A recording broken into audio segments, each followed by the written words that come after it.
Imagine spending years perfecting your art, late nights, cramped fingers, pouring your heart into every brush stroke, only to see a so-called professional artist steal your work, profit off it, and then turn his mob of fans against you. Most people would crumble. But I didn't. I found a way to destroy his empire without ever touching a courtroom, and it worked. If you've ever had your work stolen, your credit erased, or been bullied for speaking up, this story is for you. Stick around, because the revenge at the end of this one is chef's kiss perfect. And hey, if you like stories where justice actually happens, hit that like button. It helps the channel and tells me to keep bringing you these tales. I was in my early 20s. A small, hungry online artist hustling commissions just to pay rent. Nights blurred into mornings. My tiny apartment smelled of acrylic paint and stale coffee. My laptop was old, my stylus half broken, but my passion was endless. And then there was him. Zach. He wasn't just some random doodler. He branded himself a professional artist, with hundreds of thousands of followers and glossy merch shops full of prints. He had the career I dreamed of. For years, I'd quietly admired him. Saved his posts for inspiration. Told myself, that's where I want to be someday. But admiration can rot into something else when the mask slips. It started small. I'd scroll past one of Zach's posts and think, that composition looks familiar.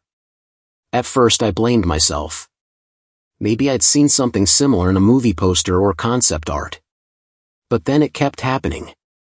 One night, I finally sat down and pulled his prints side by side with official artwork from major franchises. My heart dropped. The angles were identical. The lighting. Even the brush textures. This wasn't inspired by, it was copy-paste with a thin coat of paint.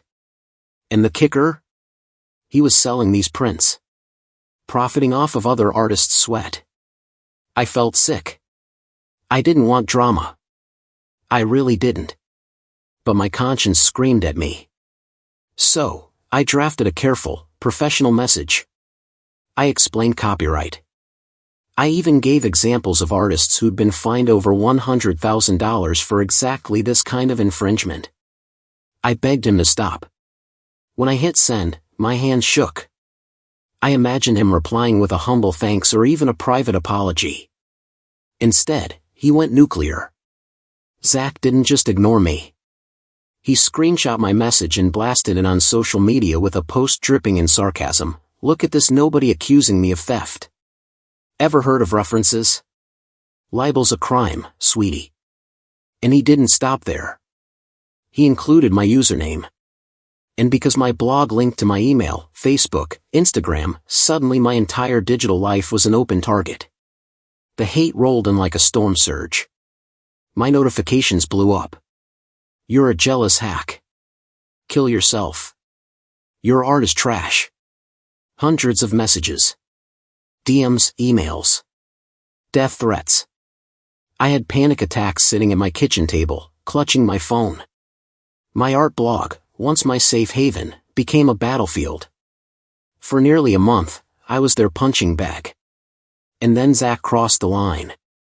One morning, bleary-eyed from a sleepless night, I scrolled past one of Zach's new releases. My stomach lurched. It wasn't just another movie poster he'd copied. It was mine. A piece I'd poured weeks into. Same pose. Same color palette. He'd slapped his name on it and was selling it for profit. That was it. The final snap. I remember muttering out loud to my empty apartment, if I can't stop him, someone else will. I didn't have money for a lawyer. I didn't even know where to start. But Zach had one glaring weakness, his arrogance. He never credited the original artists. He assumed nobody would notice. So I became a detective. Night after night, I traced his prints back to their origins. Studio by studio. Publisher by publisher. I filled a folder with side-by-side comparisons, official art versus Zach's originals. Finally, I struck gold.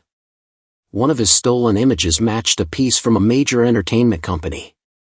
And through a random Google search, I found a staff member on Facebook, let's call him Cody, who worked at a branch overseas. My hands trembled as I typed the message. I attached the evidence, frame by frame. Hi Cody. Sorry to bother you, but I thought you should see this. This artist, Zach, is selling prints that look identical to your company's official art. Here are comparisons. Please do whatever you think is right. I hit send. Minutes later, a reply pinged back, "We'll contact our legal team. Thanks for the notice." That was it. No drama. No promises. Just a quiet, professional response. And then I waited. During that week, Zach kept trolling my posts, leaving snarky comments. His mob still buzzed, though quieter now. I kept refreshing his print shop, half hoping, half doubting. Then, one morning, silence. His print shop, gone.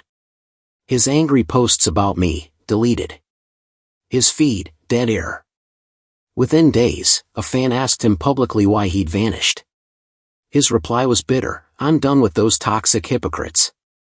One of his ex-friends even DM'd my friend, crying about how awful Zach had been behind the scenes. For the first time in months, I exhaled. I thought that was the end. But karma has a long memory. About 5 years later, a fellow artist messaged me, "Hey, remember Zach? He's blacklisted. Can't get hired anywhere. Some big company sued him for copyright infringement." I smiled so wide my cheeks hurt. He'd had every chance to stop. Every chance to be professional. Instead, he chose arrogance. And it cost him his career. It wasn't a courtroom battle. I didn't spend a dime. Just one message, the truth, and the right set of eyes.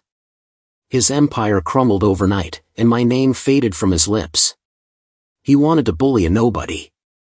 Instead, he awakened a reckoning. What Zach never understood is that talent isn't just skill, it's integrity. When you steal, when you bully, when you burn bridges, it all catches up to you. Sometimes, the best revenge isn't a dramatic showdown. It's letting the truth do the work. Studio microphone voiceover, warm, inviting. Have you ever had your work stolen or been bullied for speaking out? Tell me your story in the comments, I'd love to read it. And if you enjoyed this tale of justice served, hit like and subscribe. There's plenty more where this came from.